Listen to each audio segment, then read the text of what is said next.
Ya, sebelumnya perkenalkan, nama saya Yusril dan ini ada senior saya ini, mekanik alat berat. Nah, sebelumnya perkenalkan Mas, nama sampean siapa?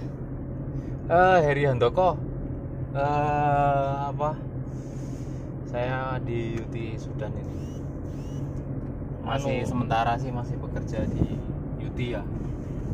Salam kenal. Nah, itulah. Ini Mas Heri, chef kita hari ini. Ini Mas, udah berapa lama ini sampean di UT ini?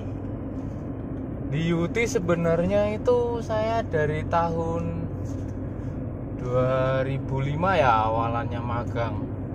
Jadi dari Jawa terus masuk ada tes sekolahan gitu ya, ikut-ikutlah, coba-coba. Ya gak coba-coba sih, memang ada kebutuhan pengen habis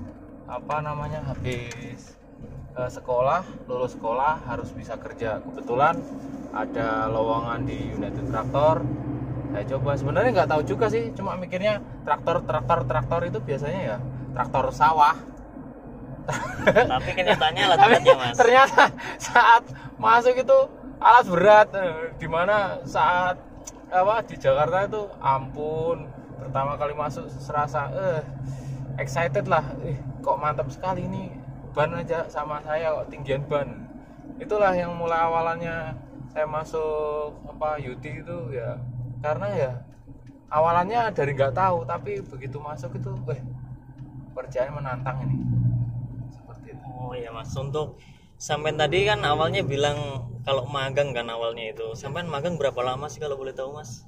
Nah, kalau di UT zaman dahulu sama sekarang itu mungkin berbeda ya, karena kan regulasi sebuah sistemnya di UT sendiri. Kalau saya dulu jadi magang pertama ditawarin itu adalah magang reguler, itu 1 tahun jika sesuai dengan kriteria kriterianya perusahaan, maksudnya dengan nilai yang bagus atau yang sesuai dengan standar yang diterbitkan, itu akan lanjut ke magang intensif. Waktu magang reguler jangan salah loh, itu kalau 3 kali kita tidak sesuai dengan, maksudnya seperti kuliah, jadi kalau 3 kali remedi, maka kita siap-siap untuk dikeluarkan dari UT. Ketat untuk proses rekrutmennya. Terus setelah itu baru tahun kedua magang lagi. Memang di UT itu dikasih uang saku ya. Jadi awalannya itu dikasih uang saku 600.000. Habis itu di tahun kedua tambah lagi uang sakunya 900.000, dimana overtime itu ya bisa lah dengan overtime, karena kan mau reguler sama intensif, kebetulan saya itu langsung dikirim ke site, dimana sebelumnya itu adalah 3 bulan di Jakarta cabang, 3 bulannya di site, jadinya bolak-balik. Nah, kalau sekarang waktu aku itu untuk efisiensi ini tentang pengenalan, karena aku sendiri itu awalannya adalah magang yang dikhususkan untuk whole pack. Jadinya ada 3 magang untuk pion utama dulu tuh, magang Scania, magang whole pack, sama magang big digger. Jadinya aku kebetulan dapat ada yang magang reguler. Jadi magang reguler yaitu 3 bulan, kayak Eka itu dulu 3 bulan OJT di cabang, 3 bulan in class, 3 bulan lagi OJT, 3 bulan in class. Kalau aku enggak, jadi langsung terjun ke site, udah ngikutin unit itu kemana ada, udah aku ngikut. Lumayan sih, 2 tahunan aku tuh untuk magangnya aja. Ini karena aku posisi nyetir, jadinya nggak menghadap ini ya, langsung kamera ya. untuk sekarang ini kan kenapa sampai mau show up, mau sharing itu apa sih alasannya sampai itu Mas?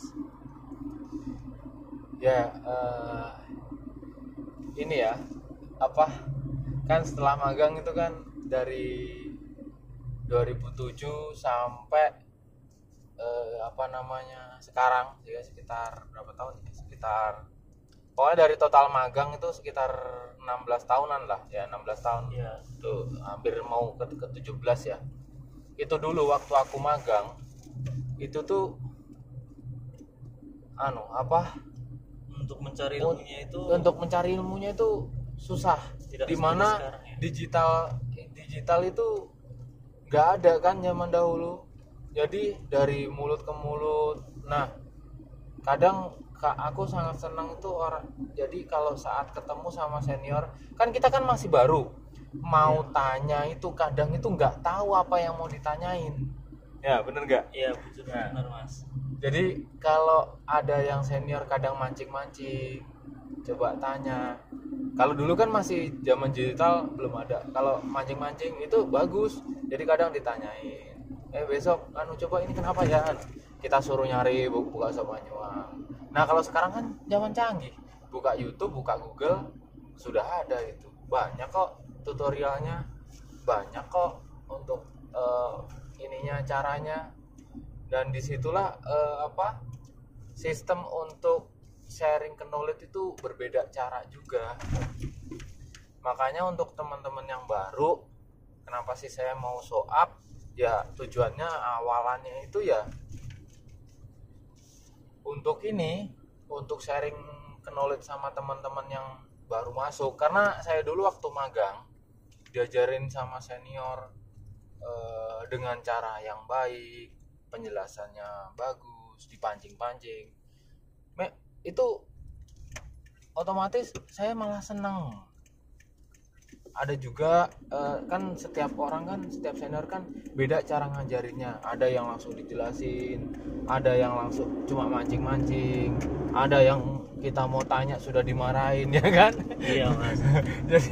jadinya kan berbeda-beda. Nah di sini saya dengan saya buat awalannya sih iseng-iseng buka video, tujuannya ya contohnya siapa tahu ada teman baru, UT School baru. Sekarang kan di UT kan sistemnya sekarang magang kan UT School ya kan, ke Kamaju. Kalau Kamaju ikut Makpro, nah itu akan ditanding secara nasional ya, Mas. Terus akan diambil tuh sama UT.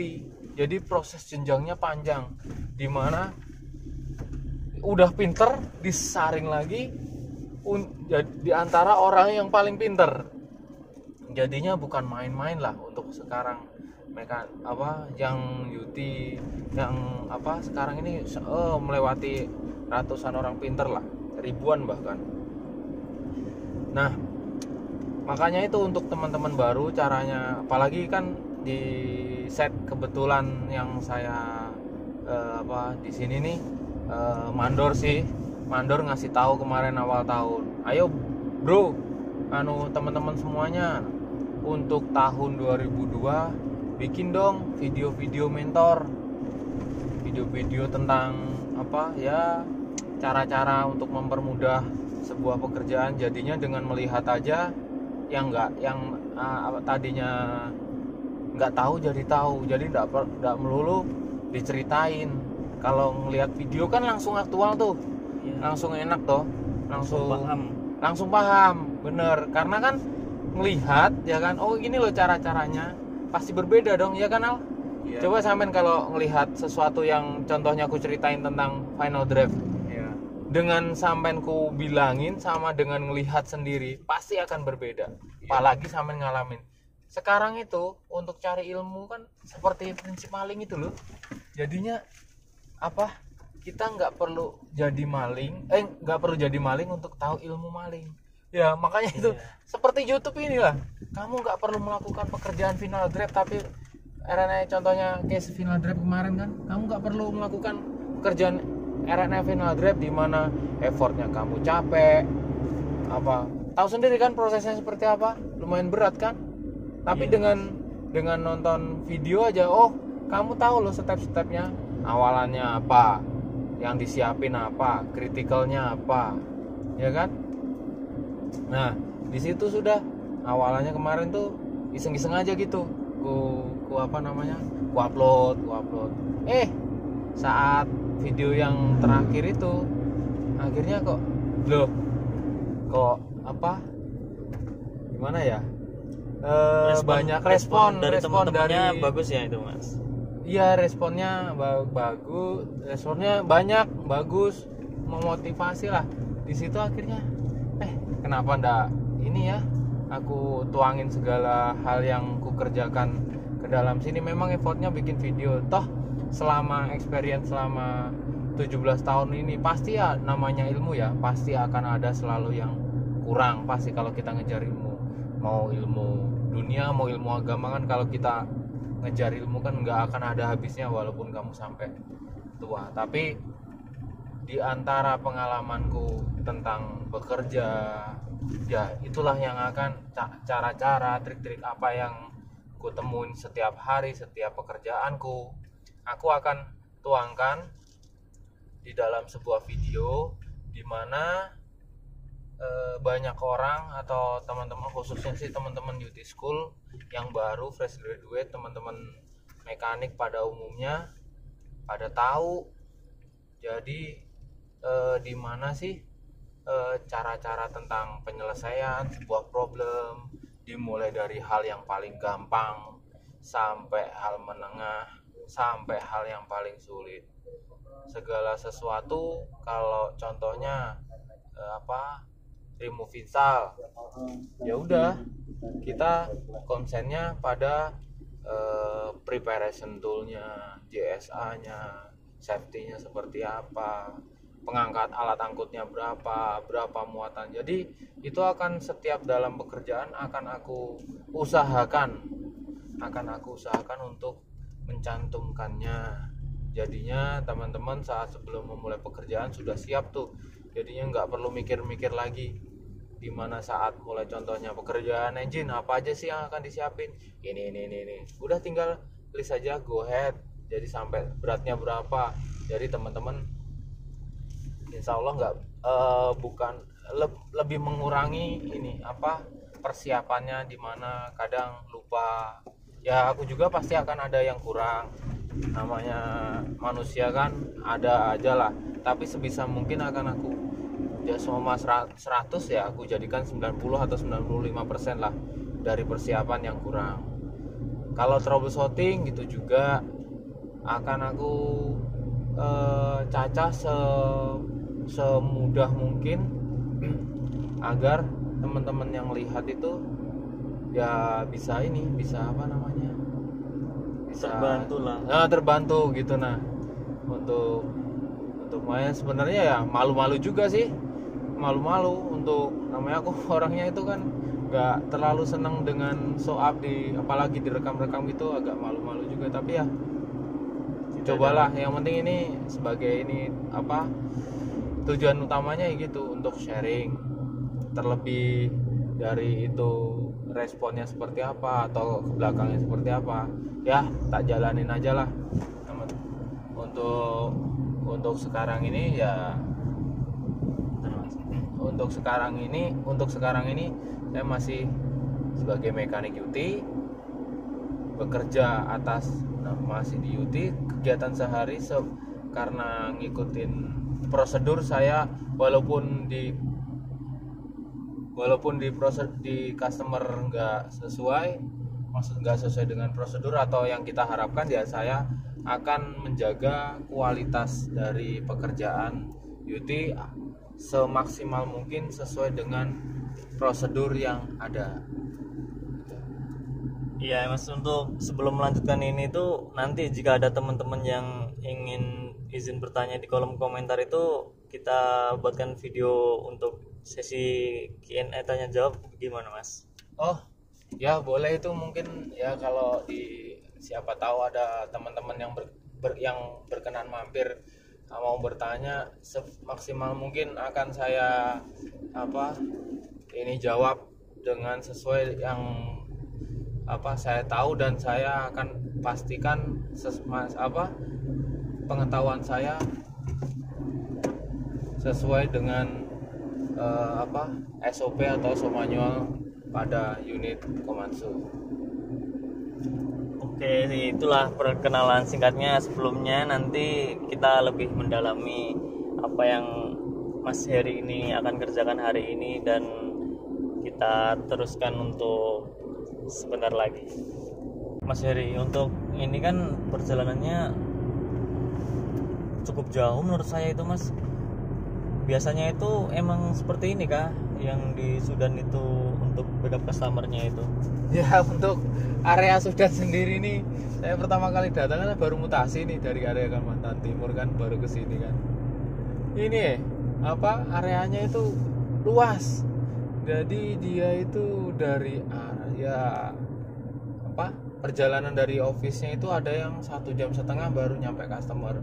Jadi kadang itu ya dari ujung ke ujung. Kalau area Sungai Danau yang terletak di Kalimantan Selatan itu areanya itu dari area dekat Samosam sampai area Batu Licin sana. Itu ada juga customernya, kita backup retail dimana ya haji-haji yang punya unit 1-2. Ada juga sih perusahaan besar seperti Wana dan yang lainnya, Pama.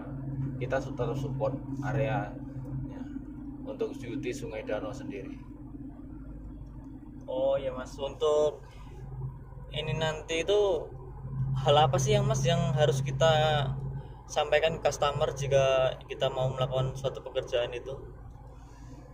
Pertama-tama kita ketemu customer, balik lagi kan, kalau sebagai mekanik duty itu kita kan langsung touch ke customer, jadinya ya humble, senyum. Kalau di program UT-nya sendiri, di UT sendiri pun sudah secara behavior udah dikasih ini sih, udah kasih sangu, kalau bahasa udah dikasih sangu tentang cara menghadapi customer, yaitu kalau di kita ada 3S: senyum, salam, sapa.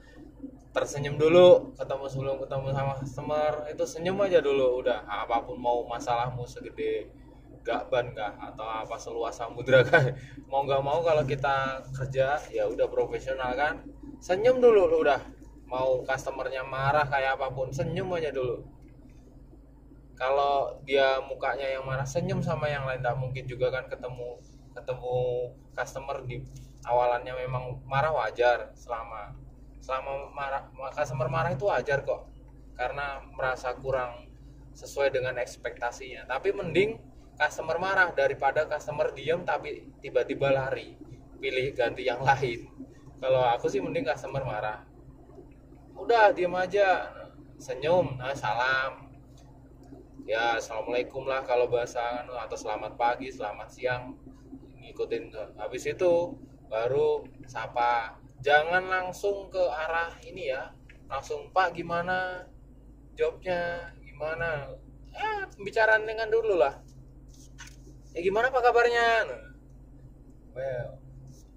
Baik, buruk nih unitmu, pada masalah semua. Iya ya Pak, mohon maaf lah Pak. Nanti akan kita segera action kok.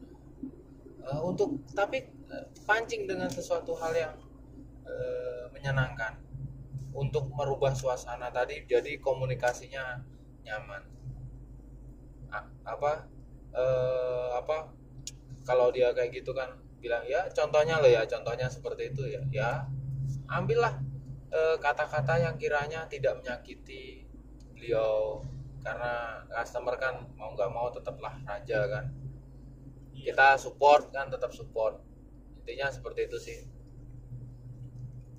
Untuk ini nanti tuh kita mau melakukan pekerjaan apa sih Mas, kalau boleh tahu sebelumnya? Untuk hari ini kita kan, jadi kalau untuk waktu selama pandemi ini, jadi supervisor kan pagi tuh dia udah mem-WA atau ngirim ini WA lah kepada, membagi job kepada teman-teman semua lewat WA. Oh jobnya kesini.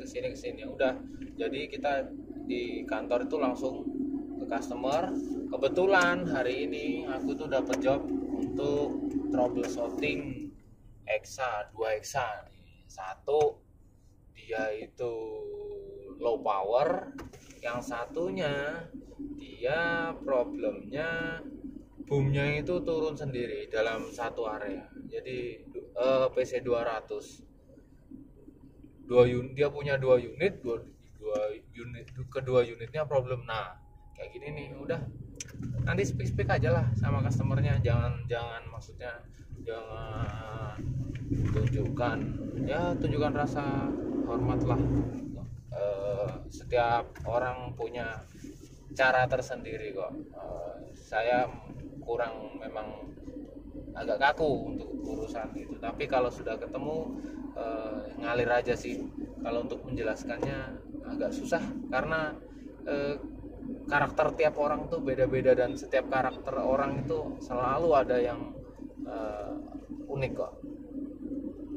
Oh ya Mas, untuk estimasinya ini berapa lama ya Mas untuk pengerjaannya? Sampai ini udah seringkah melakukan trouble yang seperti ini Mas? Kalau untuk estimasi di UT sebenarnya ada. Jadi kalau untuk customer yang non mining itu ada aturannya, sekitar 7 kali 24 jam lah, atau alias 7 hari lah, di mana jika kita nggak selesai maka akan dibantuin oleh HO. Dan kalau seberapa sering saya ngerjain seperti ini, sebenarnya terus terang ini adalah hal pertama sih untuk menyentuh unit small, karena sebelumnya di site sebelumnya itu unitnya saya big semua. Nah 1 tahun ke belakang ini di UT Sudan itu unitnya small semua, dimana saya masih mengenal unitnya. Tapi bagusnya adalah jika basicmu kuat, di UT itu dididik basic yang kuat. Selama basicmu kuat mengenai mau alat berat, kamu bisa baca shop manual, alat berat apapun sebenarnya simple. Kayak overheat ini, overheat paling ujung-ujungnya ya tetap sistem pendinginannya, engine kurang kan, ya udah kita konsen ke sistem pendinginan, entah dari radiator, kipas,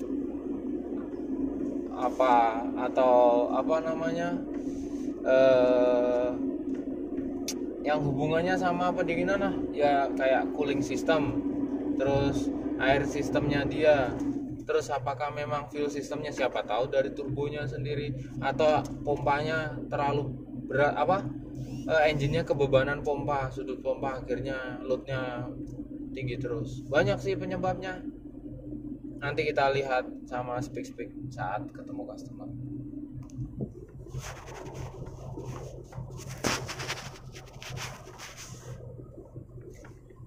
Oh ya Mas, untuk maksudnya waranti itu apa ya Mas? Dan apakah unit ini masih termasuk dalam waranti dari UT?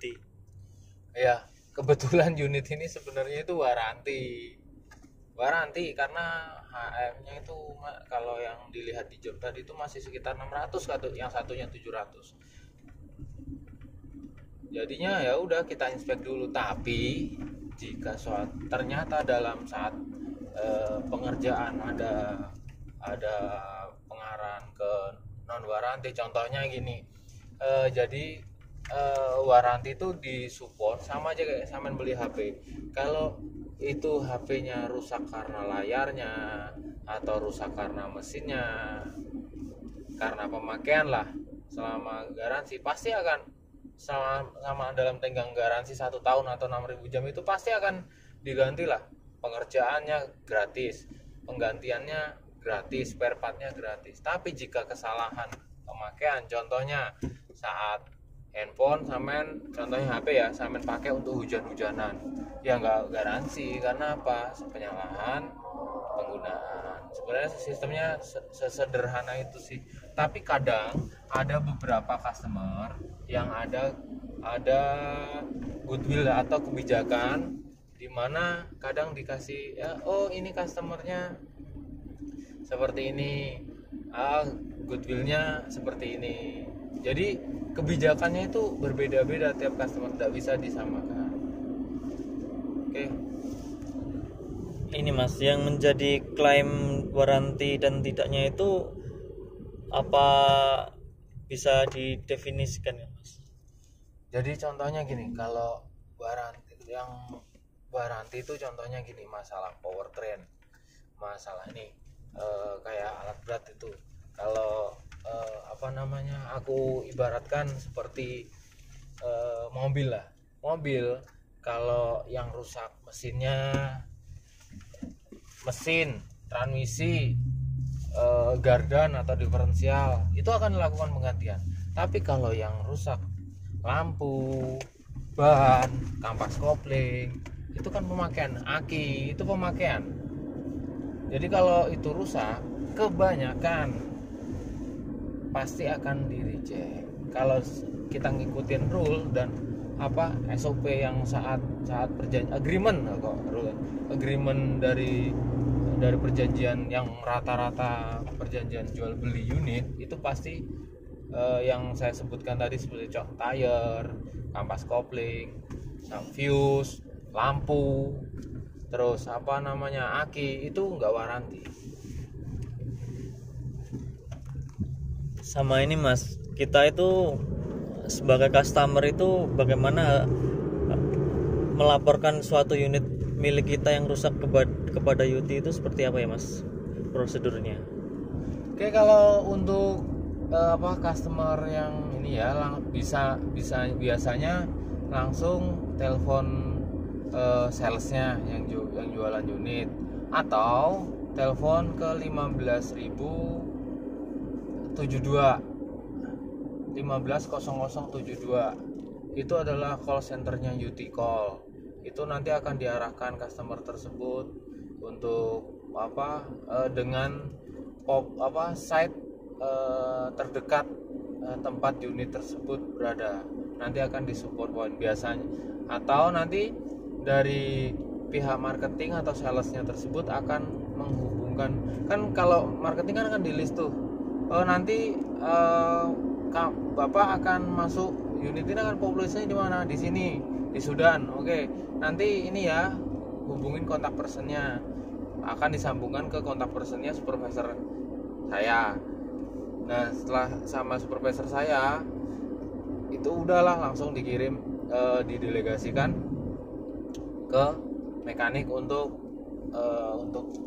melakukan pekerjaan tersebut, untuk datengin customer tersebut lah. Itu.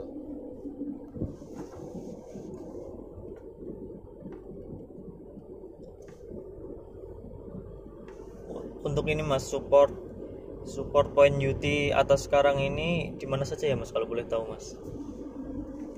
Kalau support point itu untuk di Kalimantan itu kayaknya UT itu gila memang. Di mana-mana seluruh Kalimantan itu ada loh UT itu. Ada UT itu, jadi di mana-mana itu. Contohnya di sini aja lah, Kalimantan Selatan, dekat dari Banjarmasin ada cabang, sampai Asam-Asam ada mes UT-nya, perwakilan dari Banjarmasin. Dari area Sudan, Sungai Danau ada UT, Angsana ada UT, Batu Licin ada UT. Makanya UT itu kalau seluruh Indonesia itu kayak rata-rata itu seperti orang UT semua. Gampang lah kalau kemana-mana di area Kalimantan ini, mau makan atau istirahat, datang aja ke tempat mes UT, pasti akan disambut dengan baik kok.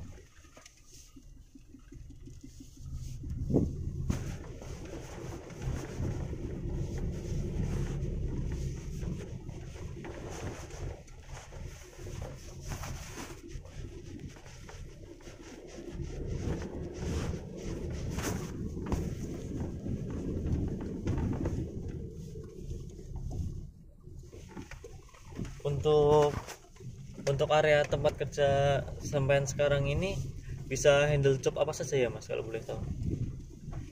Kalau di UT Sungai Danau semua pekerjaan sikat kecuali engine, pompa yang membutuhkan tes ban. Kalau selama powertrain dan engine, selain powertrain dan engine, backup semua. Contohnya gearboxnya transmisi atau gearboxnya Scania aja untuk sekelas UT Sudan ada expertnya loh. Expertnya Mas Tarom namanya.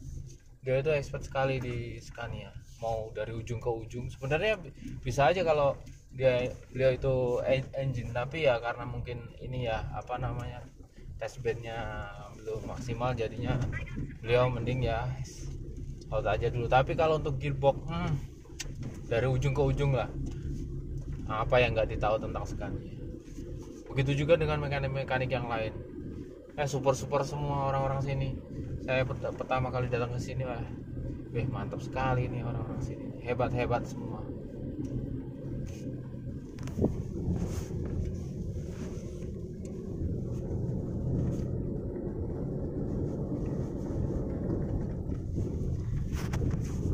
Untuk experience-nya Mas ini di bidang apa saja ya Mas kalau boleh tahu, kalau boleh sharing? Sebenarnya saya itu balik lagi dari magang Holpack. Jadi dari 2005 sampai 2009 itu Holpack terus yang dikerjain. Habis itu 2009 barulah aku masuk GOH langsung kan kalau aku dulu mutasi itu ke Lati, di GOH 785 dan yang lainnya, kenal Komatsu. Habis itu digodok lagi ke Bontang. Udah di Bontang unitnya masih big 785, 465, 12,5, 3000, 2000, unitnya big semua. Habis itu tahun kemarin 2021 saya pindah mutasi ke ke mana? Sungai Danau. Di sini semua unitnya ya variabel lah. Kalau saya dibilang tahu ya dikit-dikit tahu, tapi untuk basicnya sih saya balikin lagi. Kalau UT mah basicnya pasti akan diperkuat. Selama basicmu kuat, aman aja lah. Unit problem apapun mau kamu nggak pernah pegang, insya Allah bisa aja. Sama ini Mas, untuk masuk ke UT-nya itu seperti apa ya Mas ya kalau saya ingin masuk ke dalam UT? Kalau untuk masuk UT ya itu tadi sempat saya singgung, jadinya filternya itu sekarang kalau masuk UT itu orang yang pintar di antara yang paling pintar, orang yang hebat di antara yang paling hebat. Karena apa? Penyaringannya lewat dari UT School, masuk rekrutmen masuk UT School itu sudah disaring, sampai sudah ngalahkan berapa ratus orang untuk sampean bisa masuk UT School. Setelah masuk UT School, masuk ke Kamaju, itu pun pilihan, bukan sembarang juga. Dilihat dari yang terbaik, baru dipilah-pilah. Ya nggak dipilah-pilah sih, maksudnya ini loh yang contohnya top 10 besar udah masuk Kamaju. Setelah masuk Kamaju, ada dari seluruh Kamaju di Indonesia ada namanya Makro, dimana disaring lagi. Udah bagus nih, seluruhnya diambilin perwakilan yang paling bagus dalam semua set se-Indonesia. Habis itu dites. Nah, udah diambillah 10. Itu untuk kesempatan lagi dites lagi untuk masuk UT. Jadi banyak sekali saringan. Aku yakin orang-orang yang anak teman-teman yang baru sekarang itu pun jiwanya kan sudah berbeda lah sama yang, bukan maksud yang lama itu jelek, enggak, maksudnya ya hebat. Makin kesini orang-orang anak-anak itu makin hebat. Itu aja. Oke, ini kita udah hampir sampai di unitnya. Untuk sebelumnya ya, terima kasih banyak untuk Mas Heri ya untuk sharing dan waktunya. Dan untuk ilmu-ilmunya ini nanti kita akan dilanjutkan di video-video berikutnya. Support terus Mas Heri. Untuk Mas Heri jangan pelit-pelit berbagi ilmu lah. Semoga bermanfaat buat teman-teman yang lain. Oke, ini entar lagi udah nyampe unitnya ya. Paling ya sekitar 5 menit sampai 10 menit lagi. Karena jalannya lumayan susah jadinya untuk take videonya ya lumayan ya, daripada pusing mabok nanti satu gara-gara megang video. Mending kita stopkan dulu. Ntar lagi kita ketemu unitnya, ketemu customernya. Kita ya seperti tadi lah. Selalu jangan sampai lupa senyum, salam, sapa. Oke. Terima kasih ya teman-teman.